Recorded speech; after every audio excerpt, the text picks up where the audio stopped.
오늘 9절에서 12절 말씀까지는 바울이 이제 기도하는, 성도를 위해서 기도하는 그런 내용들이 나오게 되는데, 바울이 이 골로새 교회를 위해서 기도했다면 그 기도는 참으로 간절히 바라는 것이고, 성도들이 그런 삶을 살기를 원하는 것이고, 그 성도들 삶에 있어서 핵심이랄까요? 아주 중요한 부분들이 기록이 되어져 있는 것입니다.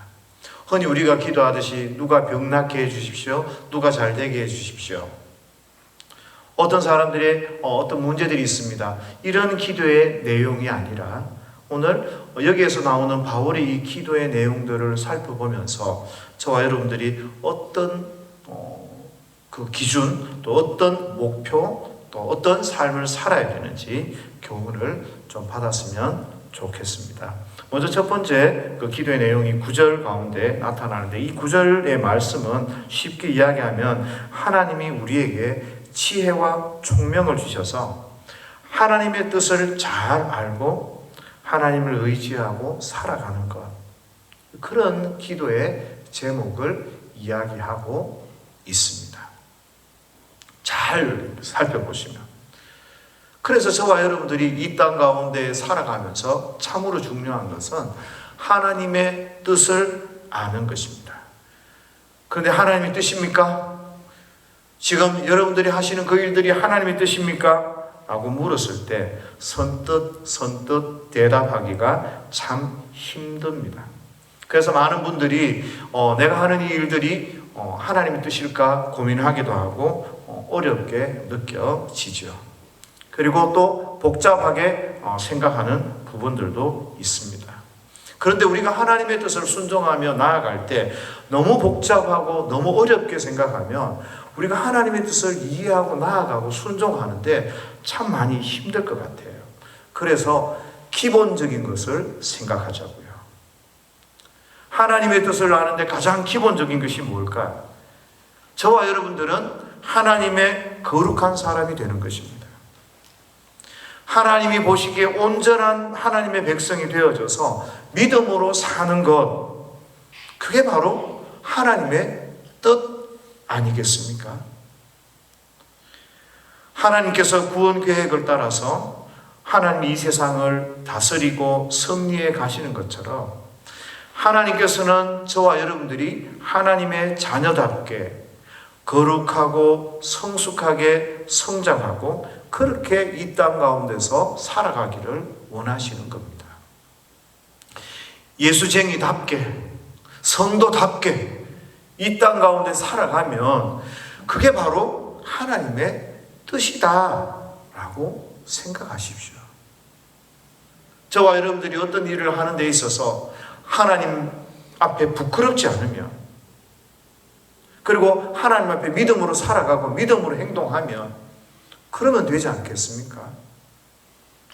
그런데 만약에 저와 여러분들의 마음이 찔리거나 양심이 흔들리거나 하나님의 말씀과 위배된다면 그것은 하지 않으면 되고, 어떤 부분에 있어서 저와 여러분들이 너무나 당연한 그 일 하면서 살면 하나님의 뜻이 저와 여러분들을 통해서 드러나고 나타나는 것입니다. 그렇게 하나님의 뜻대로 살기 위해서요, 저와 여러분들이 이 세상 사는 동안에 정말 분명한 목표, 분명한 꿈을 가지셔야 합니다. 그 꿈, 그 목표는 돈 많이 버는 그런 목표, 내가 높은 자리, 높은 권세를 차지하고 행복하게 살아가는 그런 목표가 아니라 조금 추상적이지만 하나님의 자녀답게 온전한 모습 가지고 예수님의 그 장성한 분량까지 자라가려고 하는 그런 목표, 그런 꿈이 저와 여러분들에게 있어야 하는 거죠. 누군가가 박 목사를 볼 때, 저 박 목사를 볼 때마다 예수님이 보여요. 그런 목표가 저 가운데 있어야 하고, 여러분들을 뵐 때마다 사람들이 나 저분 보면 나 교회 다니고 싶어, 그런 마음이 갈 수 있는 그런 삶의 목표, 이런 것들을 저와 여러분들이 가져야 하는 것입니다. 하나님의 백성다움, 나의 거룩함이 하나님을 기쁘시게 하고 구별됨이 하나님을 기쁘시게 하는 그런 목표, 그런 것들을 가지면 될 것 같아요. 요셉의 삶을 보면 그런 모습들이 조금 엿보이죠. 하나님께서 어느 날 요셉에게 꿈을 주셨어요. 꿈을 꾸게 하셨어요. 그래서 요셉이 그 꿈을 사람들에게 설명했을 때 형제들의 반응이 어떻습니까? 네가 우리의 왕이 되겠느냐? 라고 이야기하는 거예요. 그 말은 요셉이나 그의 형들이나 그 꿈이 무엇을 의미하는지 어느 정도 생각하고 있다는 거죠. 그런데 그 꿈을 2번이나 꾸게 됩니다. 그래서 이 하나님의 뜻에 대하여서 요셉은 생각했던 것 같고 자신의 삶 가운데서 어떻게 살아야 할지, 하나님의 꿈을 이루기 위해서 어떻게 살아야 할지 목표를 가지고 훈련을 받고 있는 것처럼 보이는 거죠. 왜 그런가 하면 요셉은 굉장히 절망적인 순간, 자기 형들에게 두들겨 맞고 팔려가는, 그리고 그 종이 되었을 때, 그리고 보디발의 아내가 자기를 유혹했을 때, 또 그 가운데서 억울한 누명을 쓰고 감옥에 내려갈 때, 바로 그때에 성경은 하나님이 요셉을 형통하게 했다, 요셉과 함께 했다라고 이야기하는 거죠. 그 말은 무슨 말입니까?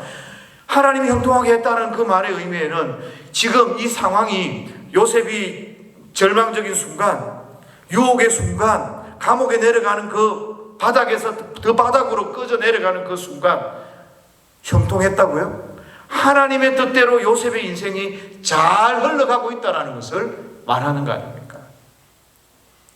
우리가 아프고 우리가 괴롭고 우리가 정말 죽을 것 같은데 하나님이 형통하게 하셨다라고 말하면 뭡니까?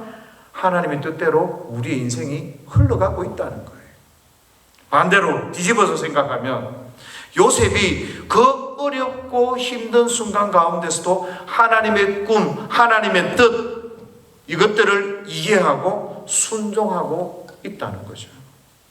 왜 우리가 이런 설명을 할 수 있고 요셉이 하나님 뜻에 이해하고 꿈을 꾸고 있다고 말할 수 있습니까? 요셉은 그런 순간에 범죄하지 않습니다. 어떤 사람 그 상황을 따라서 이렇게 저렇게 피하고 핑계대고 범죄할 수 있잖아요.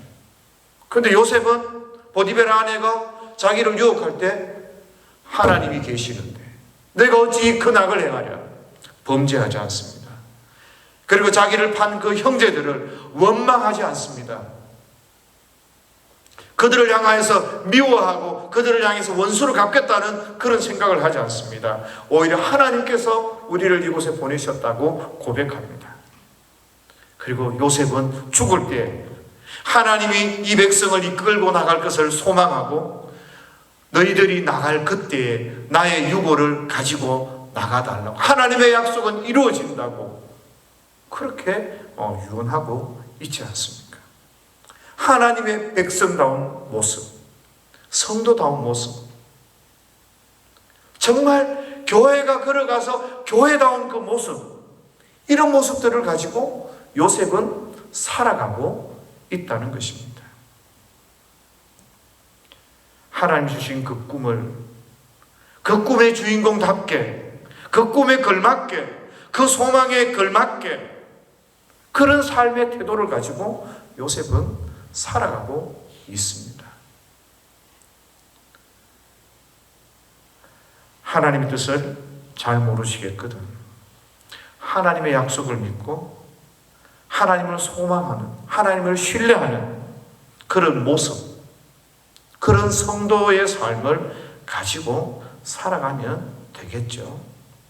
그런 삶의 태도를 가지고 살아가면 되겠죠. 내 손에 아무런 진 것이 없고 내 눈에 보이는 것이 없다 할지라도 하나님의 약속을 믿고 하나님을 신뢰하고 하나님을 소망하면서 그 소망을 이미 내가 가진 것처럼 그렇게 이 땅 가운데 거룩하고 이미 내가 그것을 누리는 것처럼 그렇게 하나님 앞에 살아가면 되겠죠. 성도에게는 그런 삶이 요구되어지는 것입니다. 지금 고백드리는 것은 제 문제예요. 제 문제. 사실 제가 변화가 잘 안 된단 말이에요. 거룩한 삶의 모습을 따라 주님 앞에 살아가야 되는데, 목사다운 그런 거룩함이 좀 있어야 되는데 잘 안 돼요. 솔직히 말씀드려서. 그런데 설교는 자꾸 해야 되거든요. 그리고 성도 여러분들에게 그렇게 하면 안 됩니다, 저렇게 해야 됩니다, 자꾸 걱정이 되고, 저렇게 예수 믿으면 안 되는데 저렇게 예수 믿으면 안 되는데, 그런 걱정을 하다 보니까 잔소리처럼 자기는 또 더 잘하지도 못하면서, 그죠? 저는 잘하지도 못하면서 그런 이야기를 자꾸 하게 돼요. 그런데 조금 바꿔보면요, 내 안에 주님을 향한, 예수님을 향한 소망을 가지고 내가 흔들리지 않으면, 그리고 내가 주님을 기뻐하고 주님을 신뢰하고 있으면 그 삶이 다른 사람에게 영향을 줄 수 있는 거거든요. 그런데 제가 자꾸 그런 데서 여물어지기 전에 매주 설교를 해야 되니까 여물어지지도 않고, 나도 실수하고, 나도 어려운 가운데서 자꾸 다른 사람에게 이야기를 하게 됩니다. 그게 잘 안 되면 어떻게 돼요? 저는 이중적인 사람이 되고, 그리고 내가 주님을 소망하고 그렇게 살아가지도 못하면서 자꾸 이야기하다 보면 다른 사람에게 피해를 줄 수도 있어요. 잘못된 선택, 잘못된 생각, 잘못된 나의 삶의 경험, 이런 것들, 지식으로, 이런 지식 때문에. 그래서 자꾸 나도 잘 못하고 하나님 앞에 순종을 제대로 못하면서 여러분한테 자꾸 엉뚱한 주문을 자꾸 하게 되고 잔소리를 하게 되는 거죠. 그런 부분에 있어서는 대단히 죄송합니다. 그러나 저와 여러분들이 어쨌든 하나님의 말씀 앞에 서야 되는 거죠. 성도로서 저와 여러분이 우리 자신들을 돌아봐야 돼요. 하나님 뜻을 이루기 위해서 하나님이 뭐라고 말씀하시는지, 하나님의 뜻이 어디를 향하고 있는지, 나는 어떻게 살고 있는지, 그것들을 깊이 기도하고 생각해야, 그래야 성도가 되는 것입니다. 그래서 바울이 골로새 교회를 향하여서 기도하는 거예요. 건강이 아니라, 재물이 아니라, 다른 어떤 소망을 이루기 위한 그런 것이 아니라 하나님의 뜻을 알고, 하나님의 뜻을 알고 그게 순종해 갈 수 있는 성도가 되기를 원하는 거죠. 그리고 두 번째로는요, 10절에 보면 주께 합당하게 행하여 범사에 기쁘시게 하고 모든 선한 일에 열매를 맺게 하시고 하나님을 아는 것에 자라게 하라 그랬어요. 두 번째 이 기도를 보면서는 하나님을 알아가는 일에 대해서 우리가 참 애를 많이 써야 된다라는 마음이 들어요. 하나님을 알아가고 하나님이 어떤 분인지 깨닫게 되고 하나님을 만나면 거기에 합당한 삶을 살아가게 되고, 거기에 따라서 저와 여러분들이 선한 열매를 맺을 수 있게 되거든요. 그래서 결국 이 선한 열매라는 것은 하나님을 알기 때문에 변화될 수밖에 없는, 변화되는 그런 삶의 태도와 결과물이 바로 선한 열매라는 거예요. 그래서 저와 여러분들이 누구보다도 하나님을 알아야 되는 거예요. 하나님이 어떤 분이신지, 하나님의 약속이 과연 어떤 것인지, 하나님을 저와 여러분들이 깊이 알아야 하는 겁니다. 그래서 하나님의 영광이 어떤 것인지 경험하고, 하나님 임재 앞에서 저와 여러분들이 부끄러움 없이 설 수 있는지, 하나님이 이것들을 용납하고 계시는지, 예수님의 그 십자가와 예수님의 그 희생 앞에서 나는 부끄러움 없이 살고 있는지, 예수님이 나를 얼마나 지금 사랑하고 나를 위해 그런 큰 희생과 대가를 치르셨는지, 그런 것들을 우리가 알아야 하는 거죠. 그리고 내가 그 하나님을 얼마나 의지하고 사랑하고 믿고 말씀 앞에 순종하기 위해서 살아가고 있는지 우리가 생각을 해봐야 하는 겁니다. 내 삶 가운데 삶의 열매는 어떤 삶을, 내가 하나님을 알아가고 하나님을 만난 그런 삶의 열매를 맺고 있는지 돌아봐야 되는 거죠. 내 삶이 다른 사람에게 피해를 주고 있는 것은 아닌지, 아니면 나는 다른 사람에게 유익을 주고 있는 사람인가? 혹시 나 편하기 위해서 나 유익하려고 다른 사람들을 들들 볶는, 옆에 있는 사람을 괴롭히고 사는, 그런 속이고 사는 그런 사람은 아닌가? 나에게 있어서 선한 열매는 어떤 것으로 드러나고 있는지 저 여러분들이 고민해야 되는 거예요.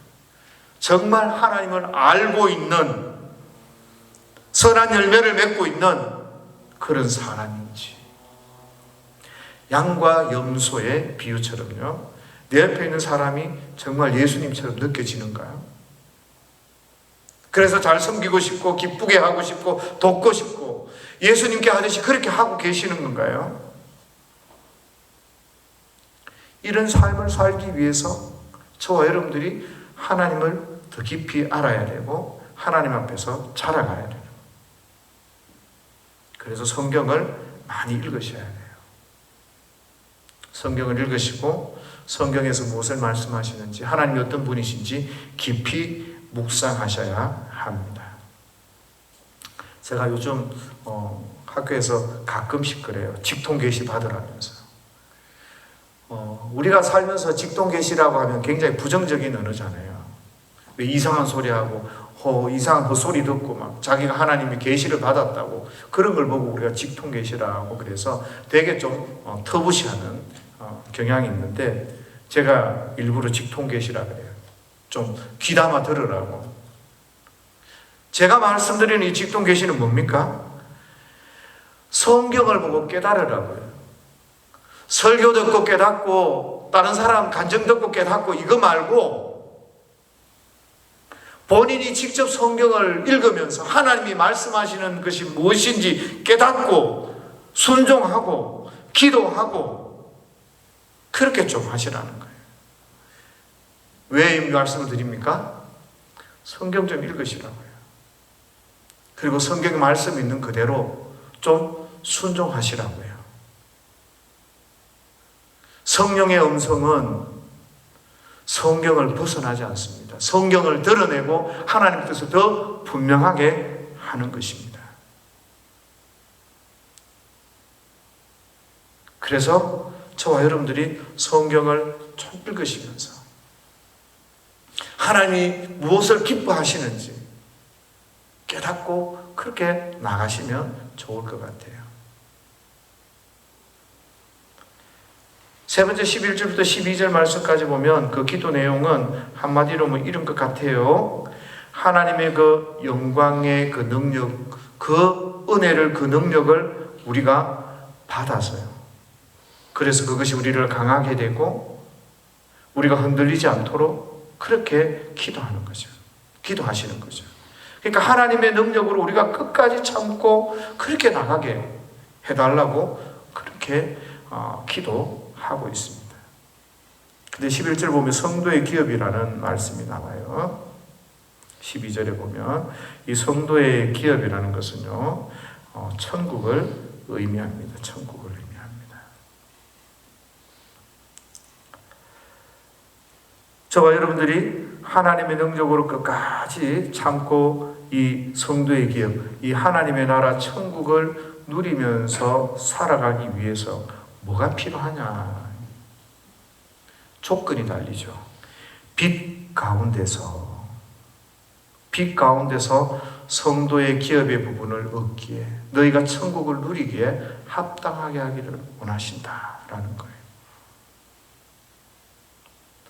우리가 이 땅을 살아가면서 천국을 누리기 위해서 하나님의 능력이 필요하고 그것들을 참고 인내하면서 가는 그 과정 가운데서 하나님의 영광을 설명하고 보충하는 그런 빛은 어둠이 없는 상태 아닙니까? 그래서 이 빛으로 천국을 설명하고 하나님의 영광을 설명한다는 것은 죄가 없는 거룩한 상태를 저와 여러분들에게 설명하는 것이에요. 좀 쉬운 말로 표현하면 능력을 받는데 어떤 능력? 선한 능력. 선한 능력. 우리가 이 땅 가운데 선한 능력으로 이기며 살아가라는 거죠. 선한 능력을 가지고 천국을 누리면서 하나님과 함께 우리가 이 땅 가운데 살아가라는 거예요. 성도에게는 이런 선한 능력이 필요한 거예요. 하나님이 주시는 능력은 선한 능력이에요. 선한 능력. 빛 가운데서 천국을 누리게 하는 그런 선한 능력. 어두움이 있고 인간의 꾀가 있고 못됨이 있고 시기가 있고 질투가 있고 죄악이 있는 그런 능력이 아니라, 그런 것들을 통해서 뭔가 버티고 이기고 취하는 것이 아니라 선한 능력. 그래서 성도는 어때요? 선한 능력을 가지고 나누고, 선한 능력으로 섬기고, 선한 능력으로 인내하고, 선한 능력으로 이 땅 가운데서 살아가야 되는 거죠. 세상 사람들이 하는 그런 모양이 아니라, 그런 태도가 아니라, 그런 마음가짐이 아니라, 대적하고 싸우고 미워하는 것이 아니라 선한 능력으로, 예수 그리스도의 그 이름, 그 선한 능력으로 저와 여러분들이 나아가야, 그렇게 살아야 이기고 승리하게 되는 것입니다. 바울이 그런 기도를 하고 있는 거예요. 성도들이 세상적인 방법으로 막 해서 이게 아니라 예수님이 살았던 그 선한 능력으로, 다른 사람이 나를 때렸을 때, 왼밤을 때렸을 때 오른밤을 내밀고, 오리를 가자 할 때 십리를 가는 그런 선한 능력으로 이 땅 가운데서 살아가기를 원하시는 거죠. 그래서 저와 여러분들도 한 주간 이 땅 가운데 살아가시면서 이 선한 능력에 대해서 많이 좀 고민을 하셨으면 좋겠습니다. 하나님의 뜻을 알고 하나님의 능력으로 우리가 이 땅 가운데 인내하며 승리해야 되는데, 어떤 능력? 선하신 그 능력. 우리가 그럴 수 있는 것은 하나님을 알 때, 하나님을 믿을 때, 하나님을 신뢰할 때 우리가 그런 삶을 살아갈 수 있는 거예요. 다 무시하고 다 나를 해도, 어떻게 해도 하나님이 나를 살리시고 하나님이 나를 일으키시는 거죠. 하나님이 나를 새롭게 하시는 거죠. 그 사실이 믿어질 때 우리가 이 땅 가운데 승리하게 되는 줄 믿습니다. 그래서 이 선한 능력으로 승리하시는 여러분들이 되시기를 주의 이름으로 축복합니다.